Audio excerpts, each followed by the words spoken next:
જય હિન્દ ફ્રેન્ડ્સ, અત્યારે જે ખબર આવી રહી છે તે કુવૈતના શાસક અમીર શેખ નવાક અલ અહેમદ અલ જબર અલ સબાહનું 86 વર્ષની વયે નિધન થયેલું છે. રોયલ કોર્ટ તરફથી નિવેદન જાહેર કરાયું છે કે અમે દુઃખ સાથે શેખના નિધનની માહિતી આપી રહ્યા છીએ. સરકારી ટીવી પણ શેખના નિધનની માહિતી અપાઈ છે. ત્યારે હવે વડાપ્રધાન નરેન્દ્ર મોદીએ કુવૈતના શાસક અમીર શેખ નવાક અલ અહેમદ અલ સબાના નિધન પર શનિવારે દુઃખ વ્યક્ત કર્યું.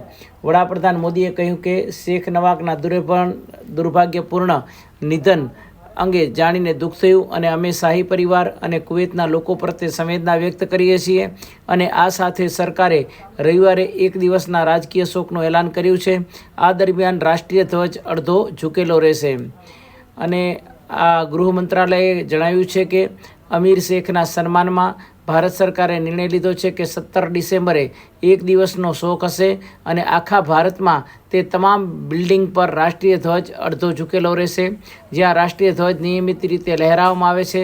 આ દરમિયાન કોઈ મનોરંજનનું કામ નહીં થાય. જણાવી દઈએ કે તેમની તબિયત ઘણા દિવસથી ખરાબ હતી. માર્ચ 2021માં તેમણે સારવાર માટે અમેરિકાની મુસાફરી કરી હતી. ત્યારે કુવૈતમાં સત્તા માટે ચાલી રહેલા સંઘર્ષ વચ્ચે તેમની તબિયત બગડી હતી. મહત્વનું છે કે કુવૈતની સત્તા અલ સબાહના જ પરિવારમાં રહે છે.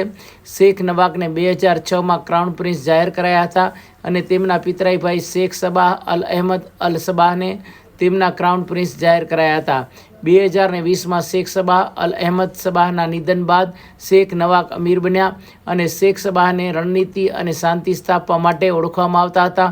અને આ પહેલાં શેખ નવાક કુવૈતના ગૃહ અને રક્ષા મંત્રી પણ રહી ચૂક્યા હતા. જો કે તે સરકારમાં વધુ સક્રિય નહોતા રહેતા. હવે કહેવામાં આવી રહ્યું છે કે દુનિયાના સૌથી વધુ ઉંમરના ક્રાઉન પ્રિન્સ શેખ મેસાલ અલ અહેમદ અલ જબર જે 83 વર્ષના છે તેઓ આગામી અમીર હશે.